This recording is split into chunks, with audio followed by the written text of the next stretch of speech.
On va voir quelque chose rapidement. Je vais mettre une vidéo de Gédéon qui fait 1 minute 36. Écoutez très bien la vidéo. Il y a une faille dans cette affaire de polygamie là. On va voir la révélation. Écoutez.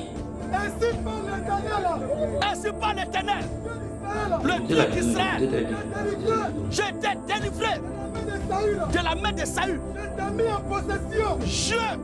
Je t'ai mis en possession de la maison de ton maître. Qui a placé? J'ai placé dans ton sein les femmes de ton maître.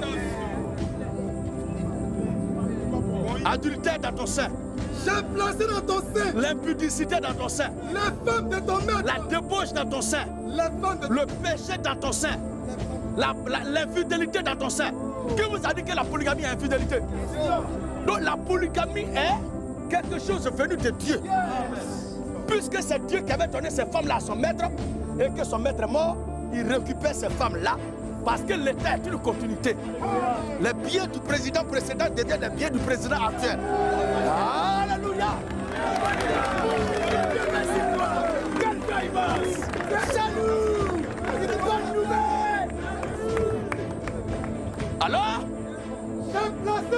J'ai placé dans ton sein les femmes de ton maître.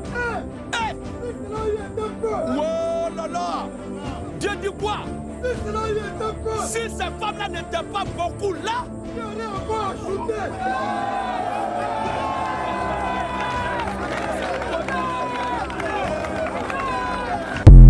Donc ici, il parle de David. Mais on va prendre Matthieu 19, verset 1 jusqu'à 9. On va voir dans quel contexte nous sommes. Les pharisiens sont venus aborder Jésus pour l'éprouver. Est-il permis à un homme de répudier sa femme pour un motif quelconque? Jésus dit, qu'est-ce qui est écrit dans votre loi là-bas? Ils disent que Moïse a prescrit de donner l'aide de divorce et de la répudier. Jésus dit, au commencement il n'en était pas ainsi, que de ne pas séparer ce que Dieu a uni. Et ils disent, mais pourquoi Moïse a écrit les trucs ainsi? C'est à cause de la dureté de vos cœurs que Moïse vous a permis de faire cela. Sinon au commencement il n'en était pas ainsi. Mais je vous dis, ça c'est au verset 9, ça veut dire qu'il veut ajouter quelque chose de nouveau. On est dans un contexte de divorce. Le mais, ça suppose une opposition. Soyons pragmatiques et cartésiens, mais je vous dis, ça veut dire qu'il y a quelque chose de nouveau que Jésus-Christ veut apporter, veut ajouter.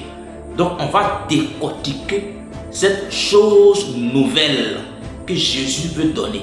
Il dit, mais je vous dis au verset 9, celui qui répudie sa femme, sauf pour infidélité, et qui en épouse une autre, commet un adultère.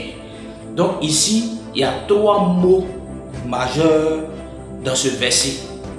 Il y a divorce, il y a infidélité, et puis il y a adultère. Parce que nous sommes dans un contexte de divorce. Suivez très bien. Jésus dit, on peut divorcer.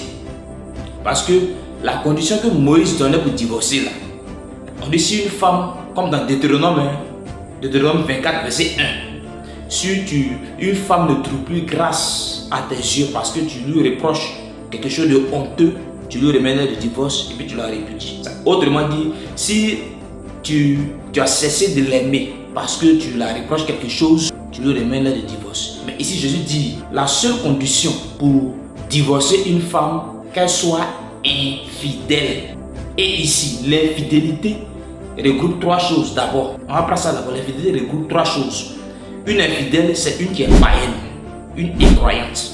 C'est pour ça que Paul a dit, si elle est incroyante, elle ne veut pas accepter, vous pouvez vous séparer.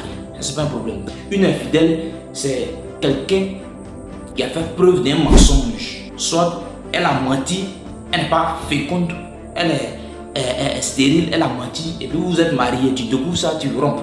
Ça c'est un manque des attitudes, c'est l'infidélité qui est là, et un mensonge.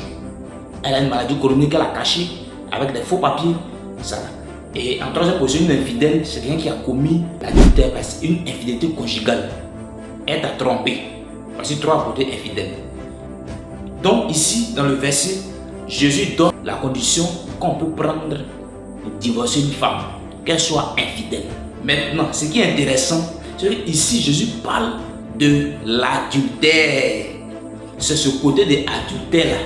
C'est là qui est intéressant. Suis très bien la vidéo.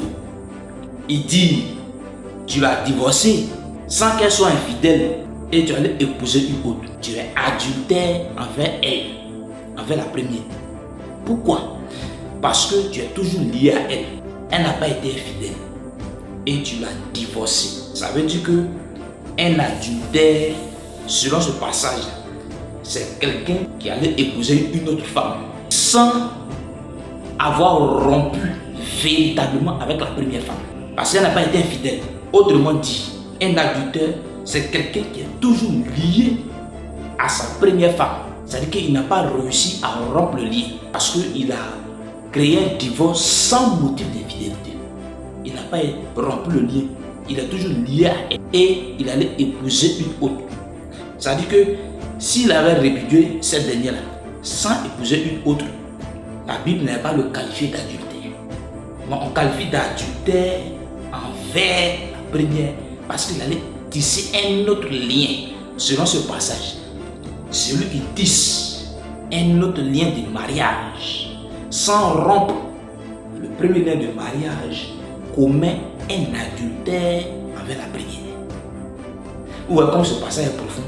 C'est le même passage parle du divorce, parle de l'infidélité et parle de l'adultère. Donne une définition profonde de l'adultère. C'est-à-dire que si tu veux épouser une autre femme, il faut t'assurer d'avoir rompu véritablement avec la première. D'autres ont dit, mais Jésus a dit, mais si tu as répudié, si tu as divorcé la femme, mais le polygame, lui, n'a pas divorcé la femme, elle a les droits conjugaux, elle a la maison, elle se va le qualifier d'adultère. Attention, regardez très bien, le polygame, sa première femme, il est toujours lié à elle. Le lien de mariage demeure. Parce qu'il n'y a pas un motif d'infidélité. Il n'a pas rompu le lien. Il a rompu le lien en second cas. Elle est toujours liée à lui. Parce qu'il n'y a pas un motif d'infidélité. Et puis il allait épouser une autre femme. Donc le problème ne se trouve pas au fait de répudier la femme pour qu'elle soit ailleurs. Ou bien elle soit à la maison. Mais c'est le lien qui est entre vous. Tant qu'il existe un lien de mariage, tu n'as pas le droit d'aller prendre une seconde femme parce que tu es accusé d'adultère. C'est le problème qui est là. Donc vous voyez, voici un peu la révélation lorsqu'on décote. Matthieu 9, verset 9.